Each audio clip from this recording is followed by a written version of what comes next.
Welcome to the last public lecture for the 21st Century China Center for the fall quarter. I'm Victor Shi, the director of 21CCC. It's my great pleasure to welcome Jeff Wasserstrom, my sugar, actually, he's my sugar, to UCSD. We're both students of Liz Perry. Jeff is the Chancellor Professor of History at UC Irvine with a focus on modern China. He's written over a dozen books having to do with protests and mass politics, with recent books including Vigil, which was published in 2020, and then the new book, Milk Tea Alliance. Everyone, please go and get it. Published just this year. He's very active public intellectual, written very widely to newspapers, magazines, blogs about protest movement in Asia, and spent a decade as editor of Journal of Asian Studies. Although I'm sure you're glad that is over. Yeah. A bit of housekeeping. This is a hybrid event, so everything's being recorded. Online attendees can submit questions using the Q&A box, and we'll consolidate them for speakers during the Q&A portion of the presentation. And with that, please join me in welcoming Jeff Wasserstrom.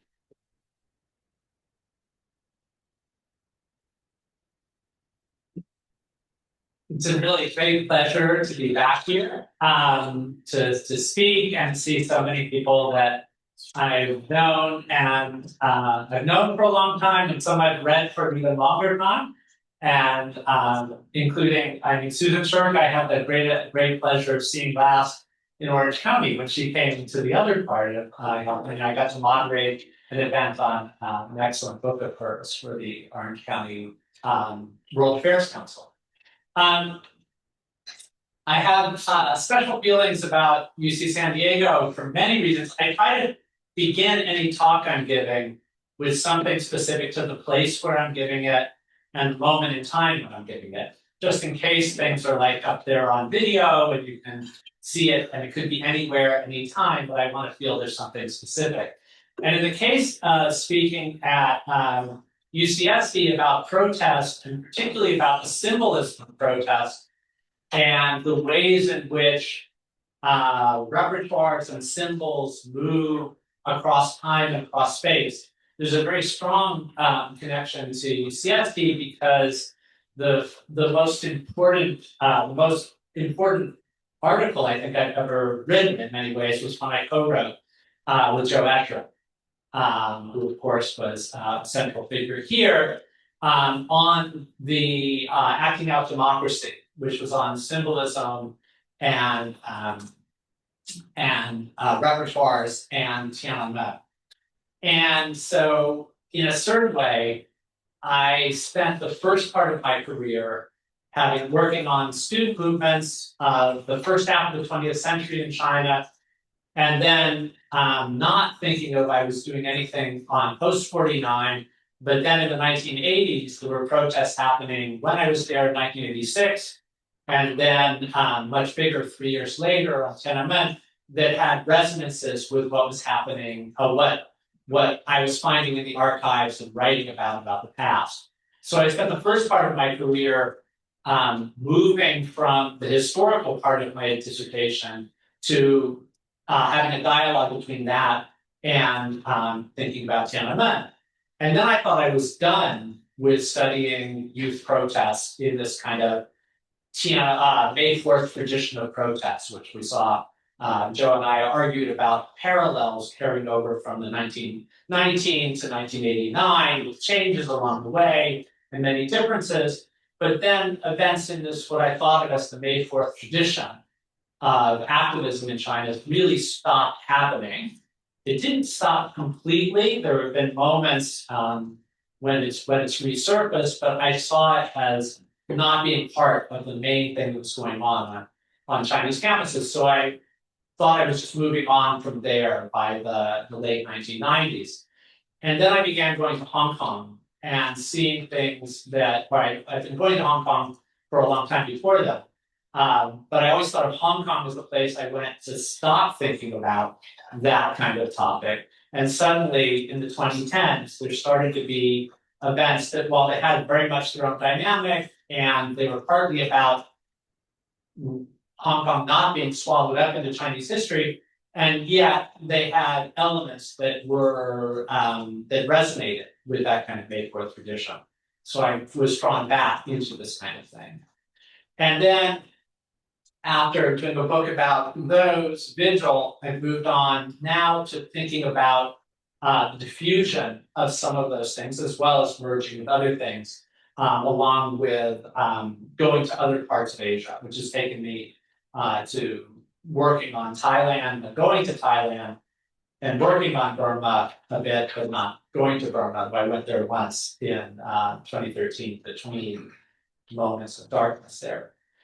So the Milk Tea Alliance book is about the flow of somewhat the Hong Kong style of connections between Hong Kong protests and those other parts of Asia. And there's a continual interest there in what I've been interested in all along, which could be summed up in how do large groups of people who haven't necessarily communicated about what they're going to do, how do they figure out what makes sense to do, what would be efficacious to do, what matters to do when they're out on the streets together.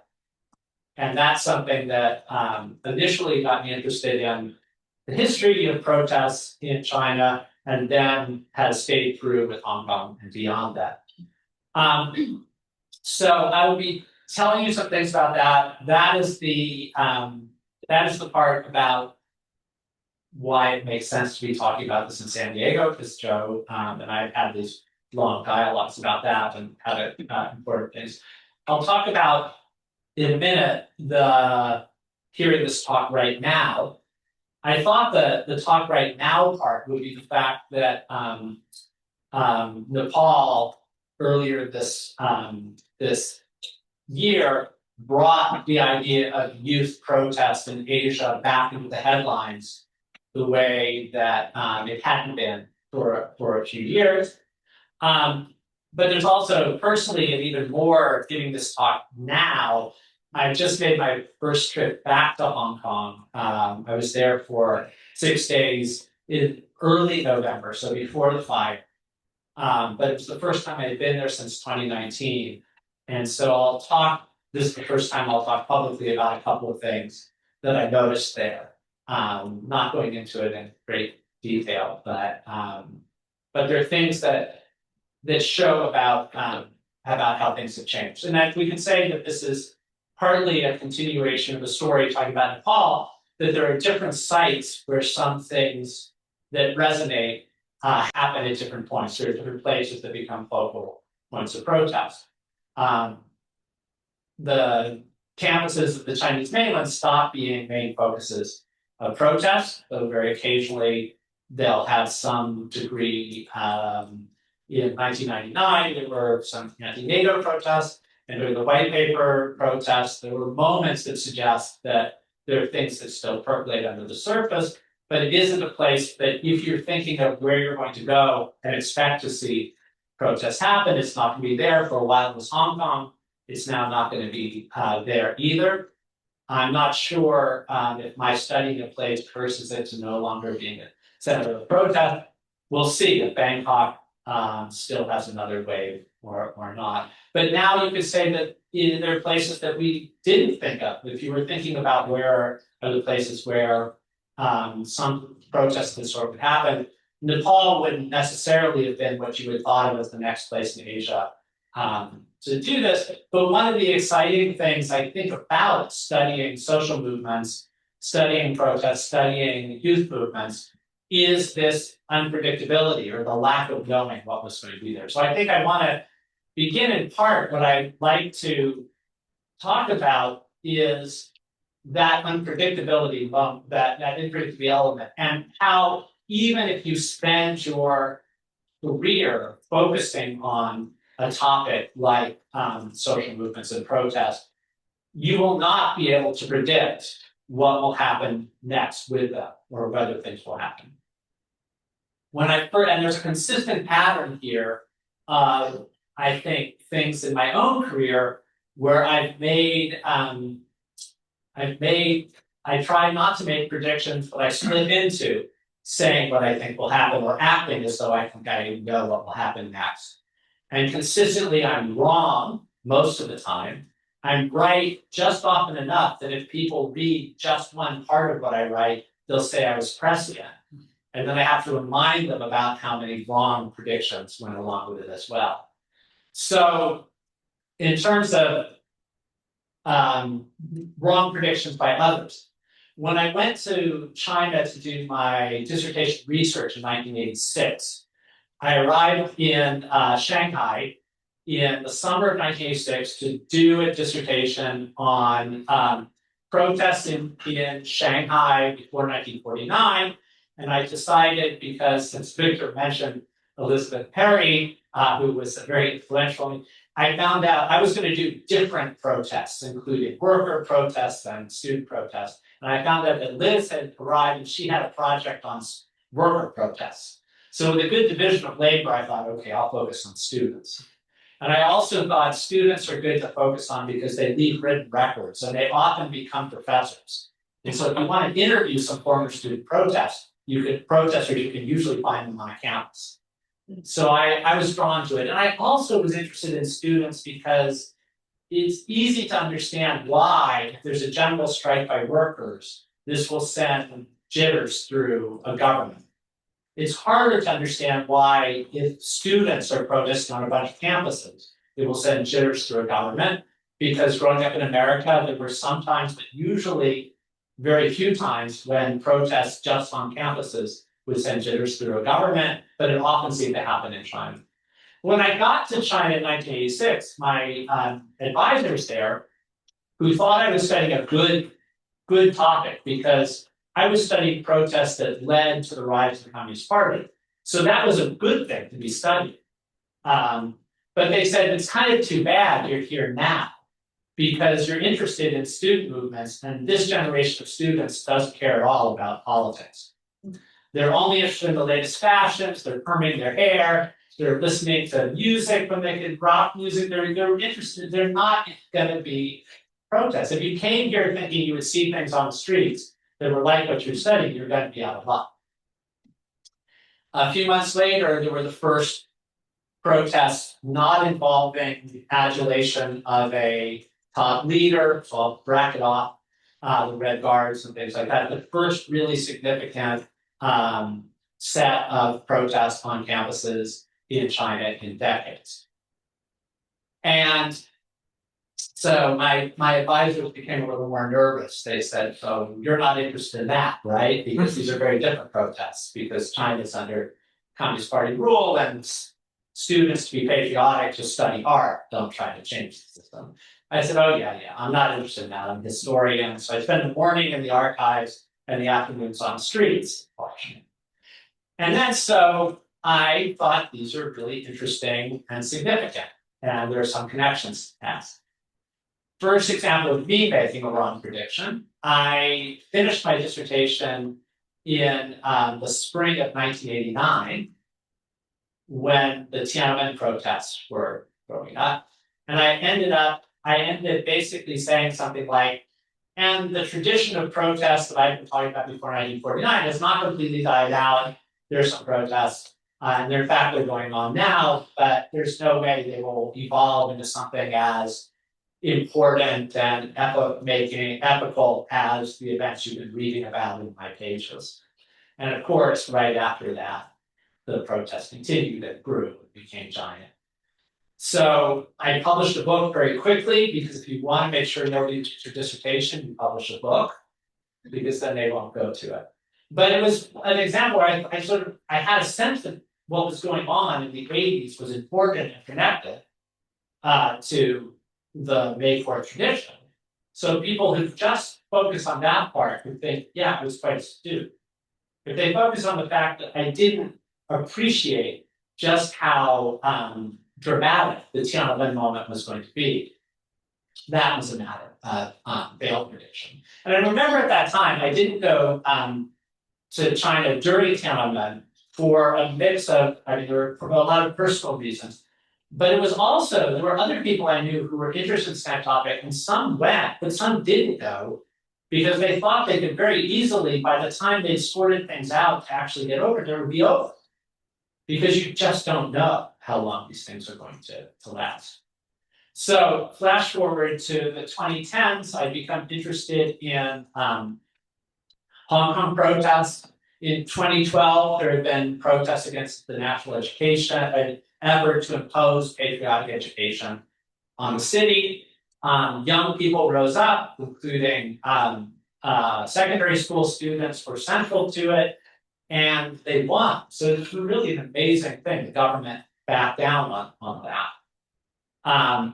And so I was fascinated by that. And then the umbrella movement began in 2014. And especially because I had missed out on being there for Tiananmen, I was determined to get over there during that movement. Though I worried it might end, but before I got there, I had sorted out a way to go. But I got over there in November to watch the movement a bit, which was very inspiring. It was the most utopian space I think I've ever been in, walking around the occupied zones and seeing the kind of mood there. It was an incredible place, an incredible setting and time. And so then I got interested in it, and I kept following the Hong Kong story. And I wrote a piece in The Atlantic in 2018 about what seemed to be the growing despondency among activists on not being able to budge things. That after the umbrella movement, there continued to be energy to try to bring about change. The umbrella movement had not succeeded in changing the way that chief executives are elected. It had succeeded in mobilizing a lot of people. It had succeeded in capturing a lot of global attention. It had been very dramatic and to many people for a time inspiring movement, but it hadn't moved that political thing. And then people formed, young people particularly formed new political parties. Sometimes they even won elections and then they got disqualified. And there were new protests, but none of them were growing the way that the umbrella movement had.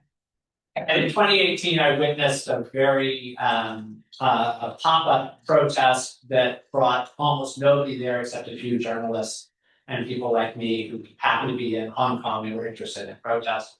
And I saw a very despondent-looking Joshua Wong afterwards, and I wrote something about this sort of moment when it seemed that the time for protests that would really be pivotal in Hong Kong had passed. And that Beijing was very gradually but inexorbitantly, without any way of stopping it, moving to lessen the differences between Hong Kong and mainland cities. And it seemed that there was nothing to kind of prevent that from going forward. And I thought this was a story worth telling. This sort of what I saw as the last moments of using what space was left. And so I got the go-ahead from this publisher, Columbia Global Reports, to write the book that became Vigil. It was originally going to be called Hong Kong on the Brink, simply. But it turned out there was another book out called Hong Kong on the Brink, about 1967. So Hong Kong had been on the brink before. So the editor I was working with, a very talented guy named Jimmy So, who actually is a Hong Konger family, suggested, he said, you seem to talk a lot about the vigils that are held for Tiananmen, Hong Kong being the one place, along with Macau, where one could commemorate the June 4th massacre of 1989 in the People's Republic of China. He said, what about calling it Vigil, Hong Kong on the Brink? And it was actually, I think, a brilliant title, also because the word vigil means that candlelight ceremony to look back on those who died in 1989 and mourn them. But vigil, keeping vigil, is also staying beside somebody you feel is in very bad shape, or sort of hoping that they'll hang in there. And so that was also a feeling about Hong Kong.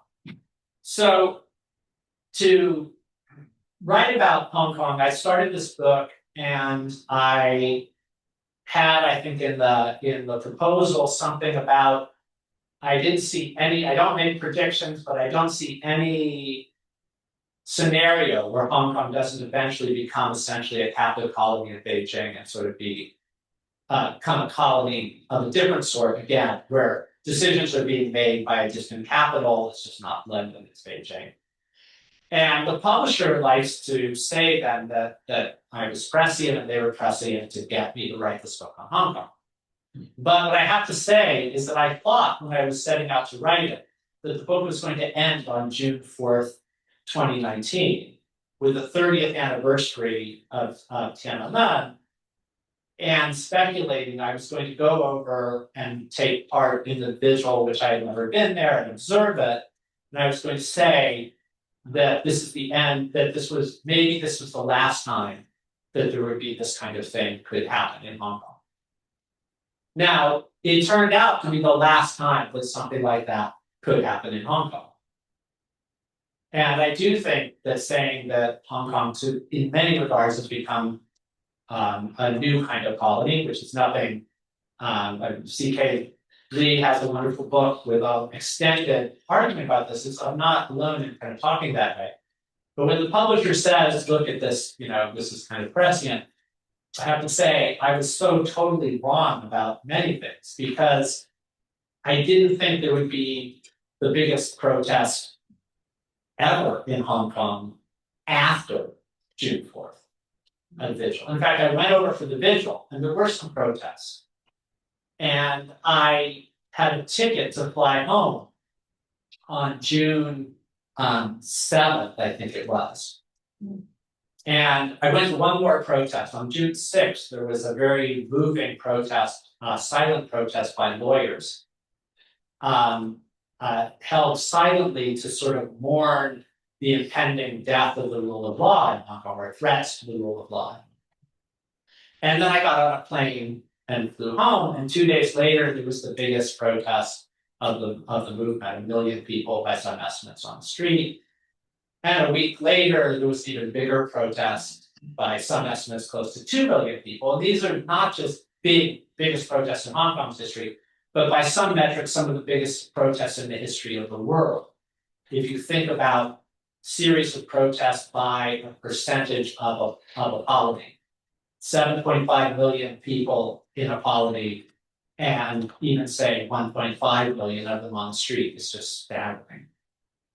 So why didn't I change my ticket? I really felt very foolish. And I still feel very foolish, except I was talking to people who were involved in the movement from June 4th to June 6th, and none of them told me, why are you leaving? We're about to do this amazing thing, because they were hoping that there would be a big turn, but you just don't know. So I think this is something that keeps going, is this idea that keeps being interesting about protests, is this kind of indeterminacy of it. And when the movement ended, when, again, to some degree, the Hong Kong protests were cut short, it didn't achieve what it did. There have been other things that have happened since then that are very interesting, but were not necessarily predictable. It wasn't that what drew me to the Milk Tea Alliance book was that I had been drawn to the Hong Kong protests in part by thinking of how there were echoes of things that I had seen before and studied before on the mainland that were then happening in Hong Kong. In 2020, after I had sort of thought, okay, the kind of protest I'm interested in is now over again, I started seeing images from Bangkok that were giving me Hong Kong deja vus in the way that some of the Hong Kong events had given me Shanghai deja vus. And the Hong Kong movement really gave me Shanghai deja vus. I won't go into the history of it, but in the 1920s, even some of the protesters were, one slogan was Shanghai for Shanghai, then to Shanghai. Some of the protests in Shanghai in the 1920s were about Shanghai should be governed by the people of Shanghai, which resonated. There were frustrations with foreign control and misgovernment. There were a lot of things that resonated. But Bangkok, there were things that resonated with Hong Kong. And this was also a time, the Hong Kong protests, I think more than the Tiananmen protests, were something that added certain kinds of techniques to the global repertoire of protests that were picked up other places.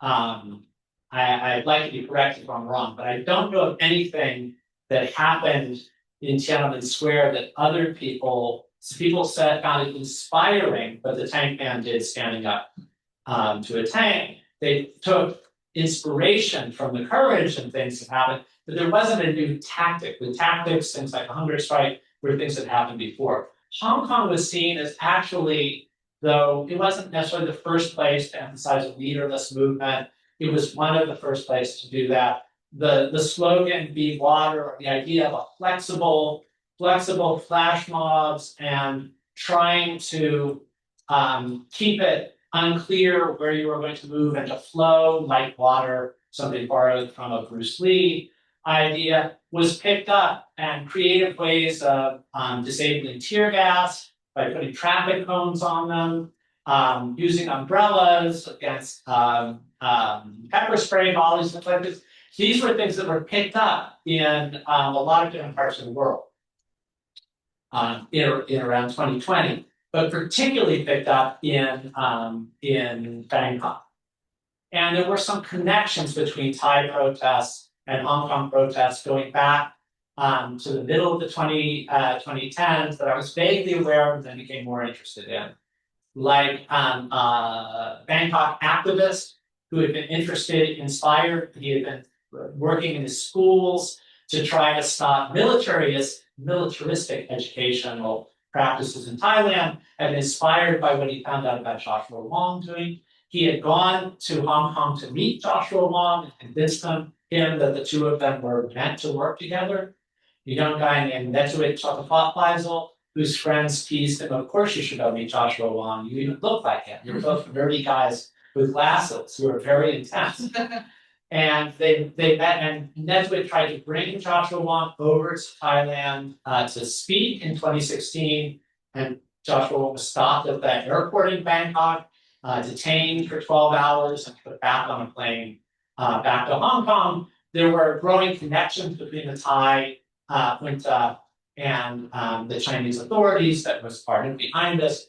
So when the Bangkok protest began, there were reasons why there were kind of parallels between them. And I became fascinated by that idea of almost a baton in a pro-democracy relay race across Asia, with concern about Beijing in the background being handed off from Hong Kong to Thailand. And so that becomes the story that then leads me to the, they're calling themselves, some of them online, young people in Thailand, Hong Kong, and Taiwan are referring to themselves as having a shared concern about some online criticism by hyper-nationalists from allied with Beijing. And they say we should push back against them. What do we have in common besides wanting more democracy and worrying about Beijing? Well, we're all from places where the iconic form of tea is drunk with milk in it. So we'll call ourselves the Milk Tea Alliance to separate us from the mainland where they drink their tea without milk. So of course, plenty of young people in the mainland drink milk tea, but putting that aside, it's a playful thing. It was initially online in the early 2020s. It then had something of moving onto the streets with things like the Thai protests. During the Hong Kong protests, Thai progressive young Thais would go online expressing solidarity with and support for Hong Kong. There was this kind of transnational flow online. Once the movement in Bangkok begins, some of the Hong Kong and Taiwan youth express solidarity with the Thai activists. The police in Thailand use some of the same techniques as the police in Hong Kong had used, which increased the sense of parallel. There are umbrellas showing up on the streets of Bangkok. There's a song that was sung during some of the Hong Kong protests, not just in Hong Kong, but many parts of the world. Do You Hear the People Sing are being sung there. In Hong Kong, there's one of the things that takes off as a slogan, "If we burn, you burn with us," which is taken from the Hunger Games. novels and movies. In 2014, before this, both in Hong Kong and Thailand, there were some activists who were inspired. If anybody hasn't seen The Hunger Games, you might want to close your ears because I'm going to give you a spoiler alert. What, in case there are people who don't know it, it's about young people from different districts who are being threatened, being controlled by a powerful capital.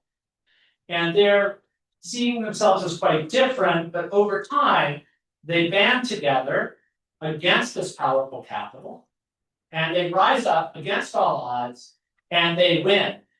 So you can see why this is a kind of David and Goliath story for the 21st century that has particular appeal for young people from different places who feel a kind of connectedness in some ways. And so in 2014, some of them in Thailand and some in Hong Kong, put up the three-finger salute, which is a sign of resistance in the Hunger Games story and movie. It's first used by, it comes from one district, but it takes off in another, and then it's being used by everyone, all the young people who are part of this. In 2014, the symbol is used. In 2019, in Hong Kong, they don't use the three-finger salute, partly because they've got another hand gesture, 5 demands and not one less. But they use the slogan from it. In Bangkok, the three-finger salute takes off. It's been used so much before then, was banned by the junta, but when masses of crowds are all doing the same thing, there's a kind of safety to it. So it takes off. And then in early 2021, when there's a coup in Burma, young people there are holding up the three-finger salute again. So there's this kind of flow of this one thing. And it's very interesting because The Hunger Games is a novel written in America, and it's a Hollywood movie. And so it's sort of imported, but nowhere outside of Asia does it make the leap from the page to the screen to the streets. And that's actually the only place it's gone. And it's very interesting to me, in part, why the three-finger salute doesn't take off other places. A very astute analyst of digital activism, on Xiaominat, whose work I think is really important, Means to Movement, she has a book, actually says this could be everywhere. This could be like the Black Power salute because it's such great deniability. Everybody goes to a march with a hand, and everybody can just put it in their pocket if they don't want to be. Anyway, she was wrong. It doesn't take off globally because this is also about impossibility of prediction. What symbols, what tactics will really take off is always up in the air. I'm intrigued by the fact that the Military Alliance is partly about this. Why is it that a time when a young generation is online, by definition, can be borrowing things from everywhere or anywhere? Why is it that the Hong Kong protests, while they have some influence all over, have most influence nearby in another part of Asia? And why the Thai protests have a particular influence on the protests in Burma once they start? And some tactics flow back from Burma into Thailand. And why is it that these sort of regions still matter so much?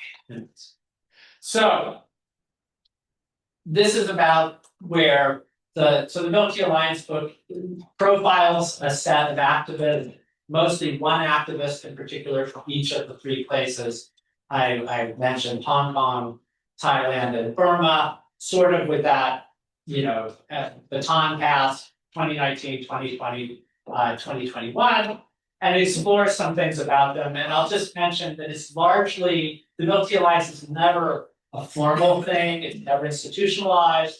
It's more about kind of collective solidarity. It's largely online, but not only online. An example of this that I love is when I went to Bangkok, finally I met some of the activists, not Netue himself, had become a monk, so he was in seclusion. He's no longer a monk. Don't get me started. I'll tell you all about Netue. He's a fascinating person, but I won't tell you now because then I won't have time for anything else. But his colleagues tell me a story about the fact that there was this mutual solidarity expression online between them and Hong Kong. Joshua Wong, the last public act he does before he's disappears into the legal system, is to protest outside the Thai consulate in Hong Kong against police brutality in Bangkok. Because it's not yet illegal to protest, and maybe it still is, to protest against another government. This is called protest swapping. James Buchanan has this term, where you do something that's not allowed in the other place. In Bangkok, around the same time Joshua Wong goes outside the Thai consulate to do that, there's a young activist, Francis, in Thailand, who goes outside the Chinese embassy on October 1st and sings Glory to Hong Kong, a song that is banned in Hong Kong, but not yet in Thailand. So there's mutual expressions there that they go from online to actual activism. But Nesbitt's friends tell me about some Hong Kong friends of theirs who sent them goggles and other gear that you use on the street in protests when there's tear gas. And they sent them, they said, we can't use these anymore. So we think you should have them. And the Thai activists want to figure out how to reciprocate. They can't send gear. There's nothing they can send. So on June 4th, 2021, they hold a vigil on June 4th with candles, something that the activists, their friends in Hong Kong can't do, but maybe wish they could do, and share photographs of them. All right. Pirate flags and three-finger salutes. I told you about the three-finger salutes. The pirate flags are what have taken off now in youth activism in Nepal and other places. And I would say another kind of, not exactly a missed prediction, but something that surprised me.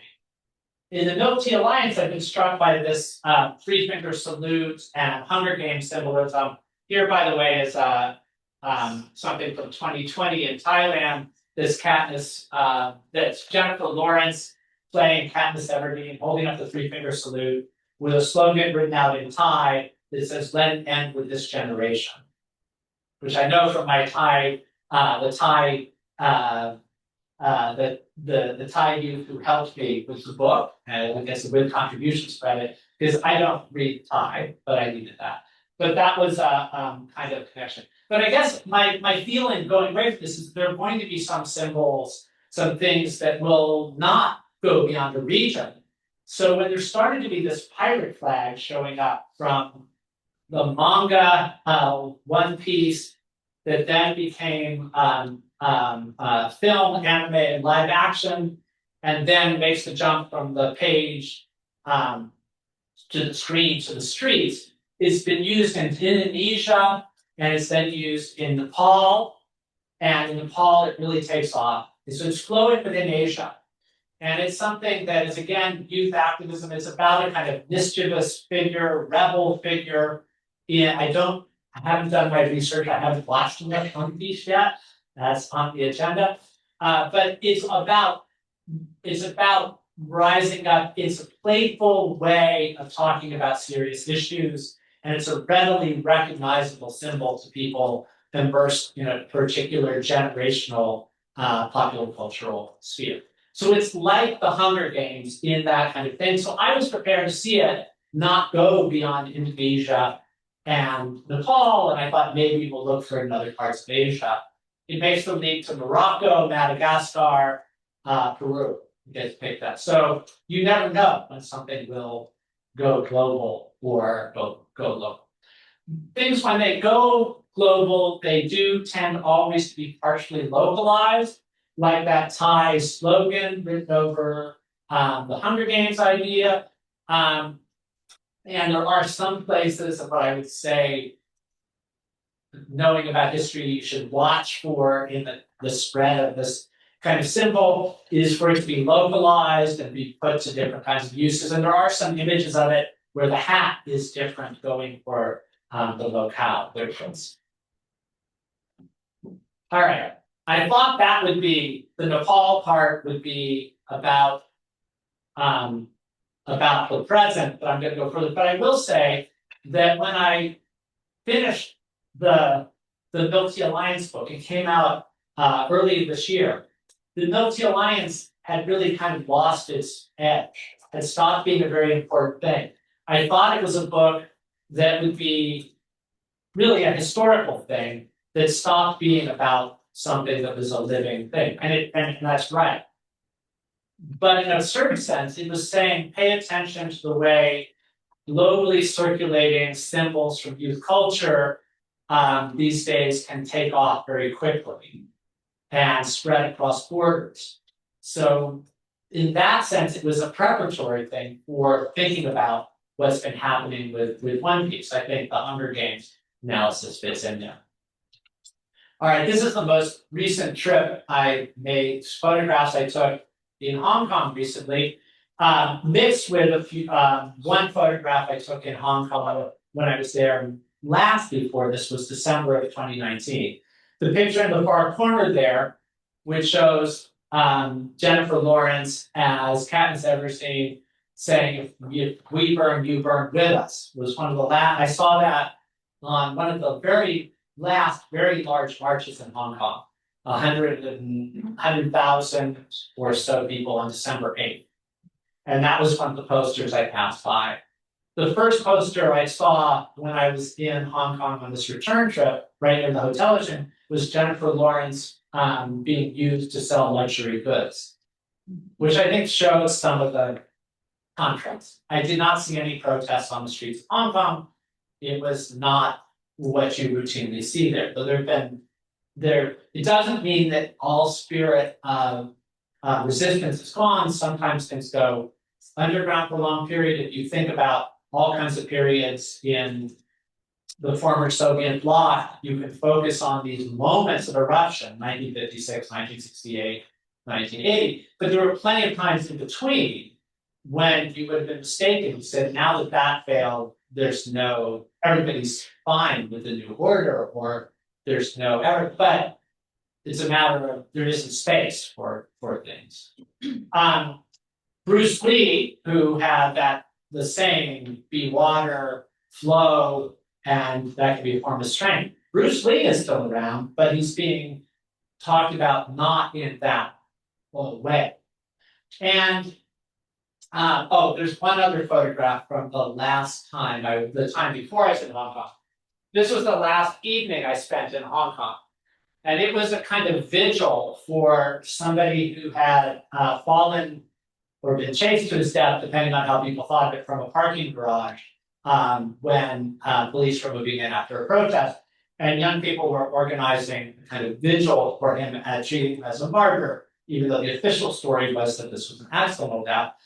And one of them was wearing it's an interesting experience, but one of them was wearing a V for Vendetta mask. That's another thing that made the jump from the page to the screen. It was a graphic novel, then a movie, and then it was used on the streets in many different parts of the world, including on Wall Street, but also sometimes occasionally in Hong Kong. That was in a public space right near the hotel I was staying in. When I went to that space, that was completely empty. There were people walking around and running, but there was really no protesters inside. But you did see a police drone in operation sign there, just in case you were wondering if we're keeping an eye on things. And those are everywhere. It wasn't right there because it was a protest space, but that was a kind of reminder of things there. Hong Kong, in many ways, I won't talk in sort of detail about it, but it was both, of course, a lot had changed. There was a lot less space for public expression on political things. On the other hand, there were things that hadn't completely changed, like the internet works very more like it works here than the way it works on the mainland. And I was just trying to think of how to sum up what the state of one country, two systems is. Now that you can't think of the contrast being about the ability to protest, the ability to talk about Tiananmen, the ability to commemorate, things like that. Well, it still has elections. And it has an election coming up, and elections are associated with campaigns. But campaign can mean two different things.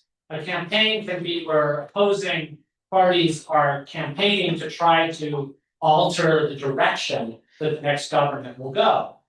That used to be the story of Hong Kong campaigns.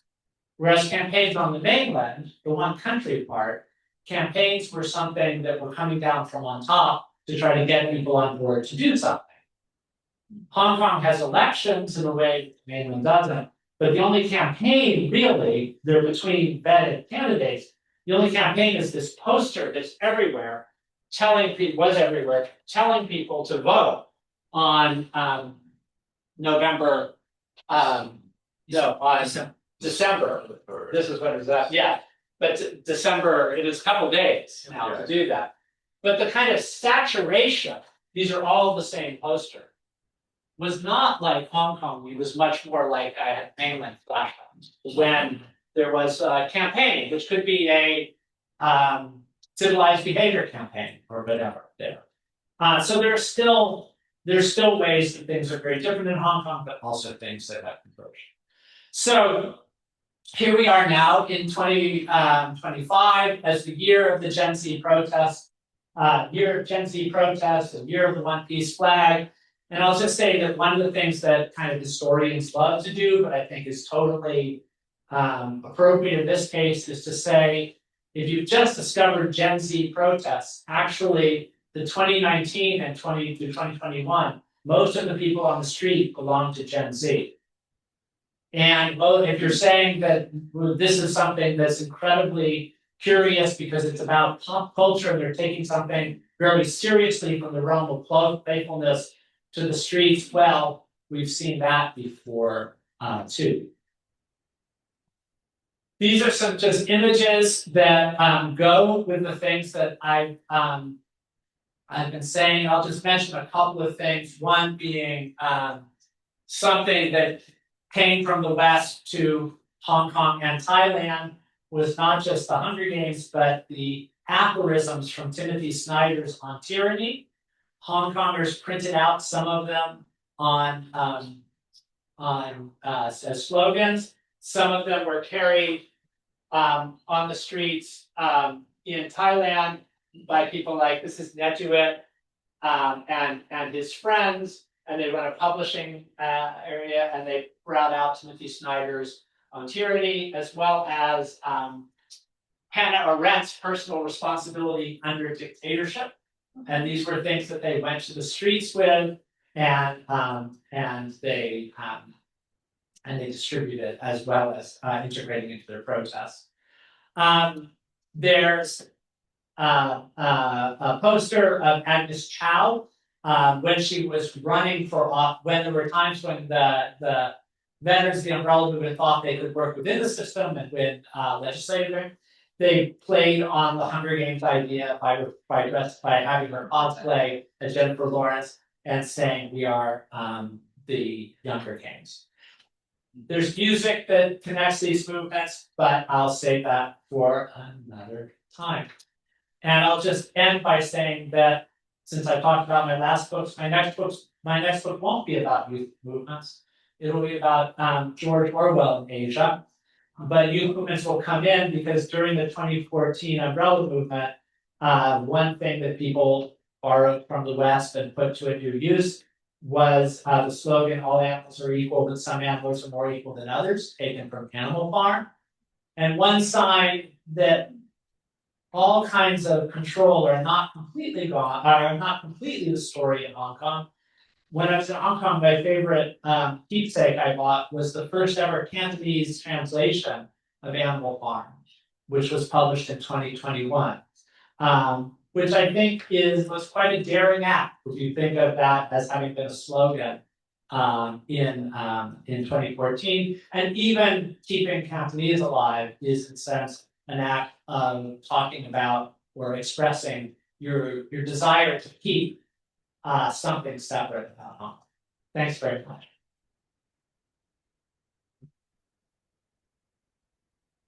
Well, we don't have a lot of time, so we'll do a couple rounds of Q&A to the extent that we can. I won't ask my question. I'll ask you my question over dinner, but please go ahead. Anyone with questions? Yeah. Thank you so much for your talk. This means a lot, especially to someone like me who comes from Hong Kong.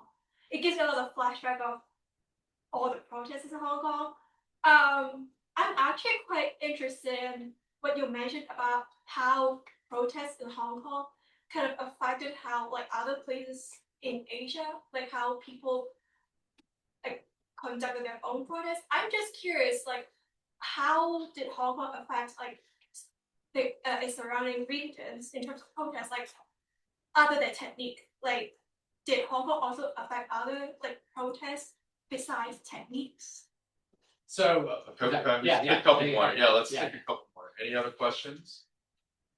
Yeah, please. How many students in the protests had also studied in American universities? I mean, I know kids who were at SF State where I used to hang out. Born they in were both outside of places. Yes, yeah, go ahead, yeah. You talked about it today, and then you open your book with a quote talking about like the documents that are used to try and figure out as a historian kind of what happened in the notes that were left behind. Do you as a historian find that it's more difficult to search through the internet because of self-referential conversations and memes and photos and everything to be able to document what's happening now? All right, great. So Hong Kong, I'll flip the question a bit. The Hong Kong protest also had influence that, from the flip side, authoritarian governments learn from each other as well. And there actually is a sort of way in which there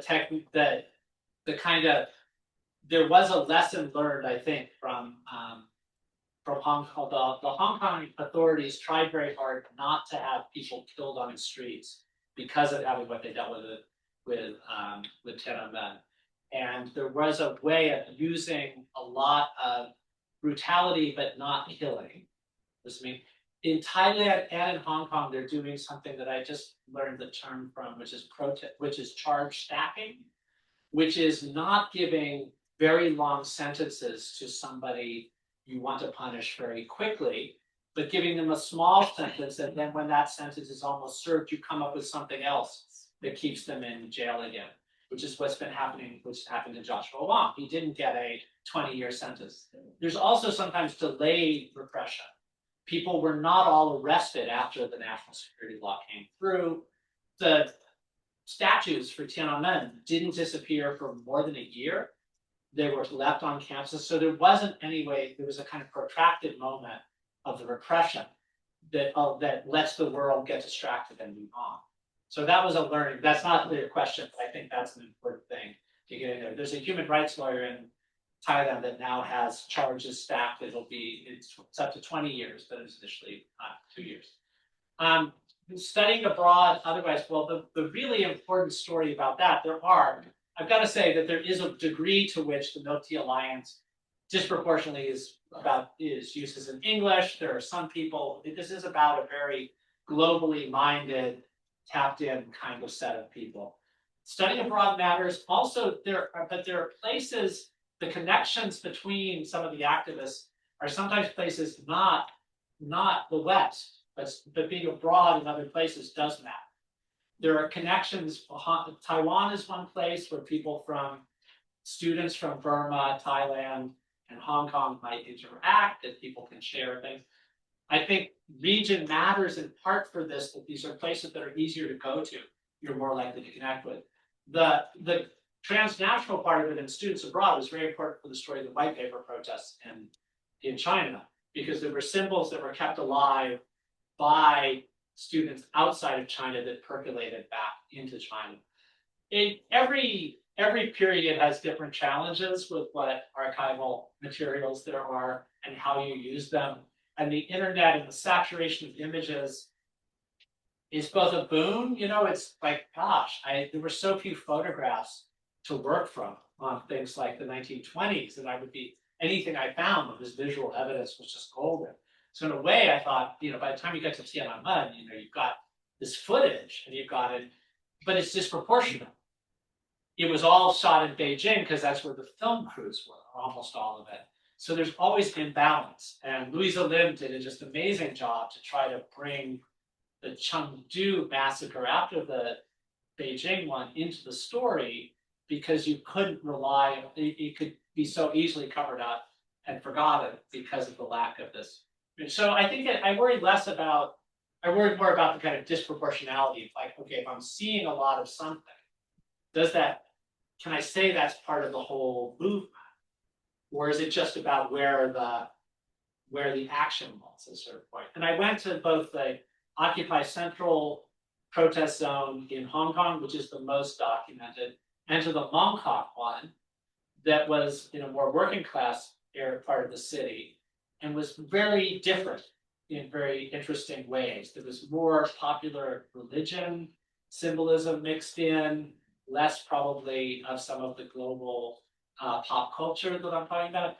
And I do know that, and I try to at least nod to that, but it's easy to, I think the disproportionality of what gets remembered or what's not, which we always have to do. And literate people write more than illiterate. I mean, there are all kinds of ways that you get a disproportionate record. Couple more, Susan. Yeah, you mentioned Taiwan very briefly, but you chose not to include Taiwan, I gather. And yet you would expect that Hong Kong and Taiwan would especially have a lot of things in common and a lot of messages. Yeah, no, it's totally, yeah. Yeah, go ahead. I have a question about the Chinese government. They usually, the official, they like to say, those protests are funded by the foreign forces, or also in Russia, they also like to say something like that. How do you see this kind of statement, and what do you think is the best way to respond to this kind of statement? So one is just that there's always going to be a divide between authorities, and it predates even this pattern to sort of say the outside agitator, the people you saw weren't the local people, they were manipulated and that. But and that happens in all kinds of settings. But when you get more than 1 million people out onto the streets of 7.5 million, there just isn't an organization that's good enough at doing that. That's not what can happen. You can think about it with a small group, you can think about it with a single action. But this kind of thing has, and when you have people join the movement, as did in the Hong Kong one, who were ambivalent about it to begin with, but had this feeling that the disproportionate side of the violence was coming from the police, even when the students, even when young people got more militant, some of them got violent, there was still people who were on the fence about the movement joining it because of their sense of workshop. So that would be one. Thank you about the question, Kyle. I mentioned in passing the idea that one thing that isn't paid attention to enough is that the umbrella movement happened right after the sunflower movement. And for a lot of, for the older organizers of the Occupy Central, they were thinking about things like Occupy Wall Street. For younger people, they were thinking about sunflower. And that actually, they wanted to have a more militant kind of occupation. And there was a kind of precursor to the Milk Tea Alliance, this network of young democratic Asians that happened briefly in 2015, bringing together people from these different places. But I sort of thought initially I would have Taiwan in there more with that Hong Kong, Taiwan, Thailand, but then the Burma thing seemed too interesting to me. But to make up for this, there's going to be a Taiwan edition of the book. And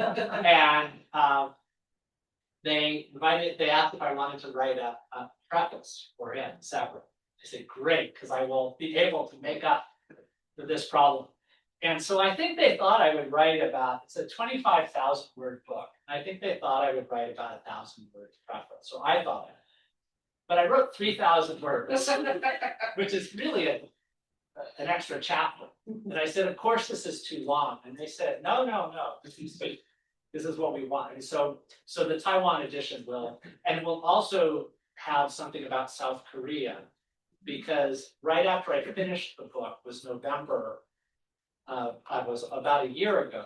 And right after that, there were these youth protests that actually succeeded and, helped stop martial law. So I do get to slip that into. Well, we're running out of time, but yeah, very quickly. No, go ahead.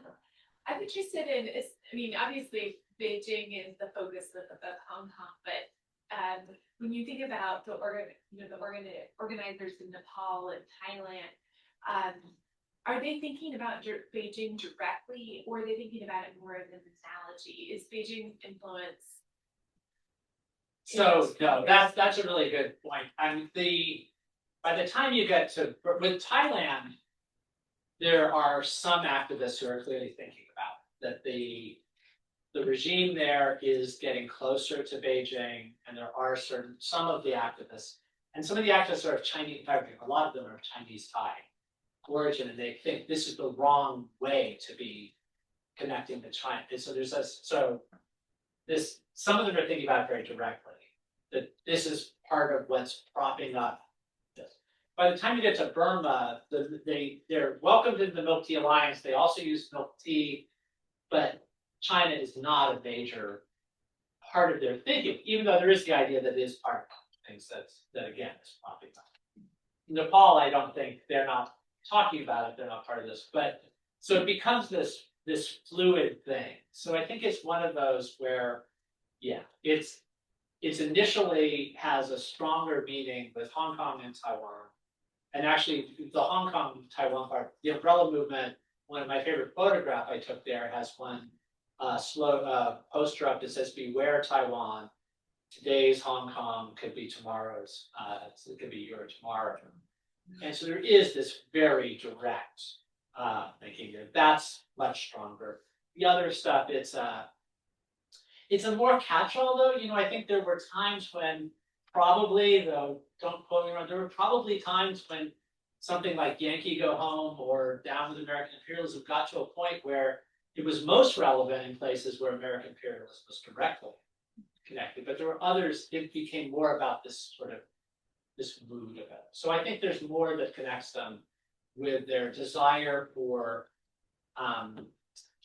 more control over their fate. And young people, I think the connection of youth is there's a shared sense, and this is true in Nepal, definitely true late in the Hong Kong movement, and let it end with this generation, the Thailand thing, this sort of thing about a frustration with moderate and partial efforts to change something that's really a major issue and it needs a new strategy to deal with it. And that's one reason I think also for a lot of these youths, when they think globally, Greta Thunberg is somebody who inspires them a lot. It's like, this is not just a problem that's going to affect us for a decade or two. This is what our life is going to be going forward. Fascinating talk. I want to thank everyone for coming. Again, to get a sense of what events we will have in the winter and spring quarter, you can go to our website, china.ucsd.edu. Also, I want to extend a special thanks to our donors. Some of you are here or online, whose generosity makes our activities possible.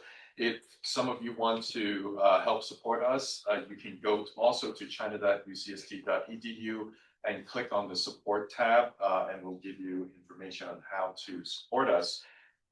Please join me again in thanking Professor Jeff Wasserstrom.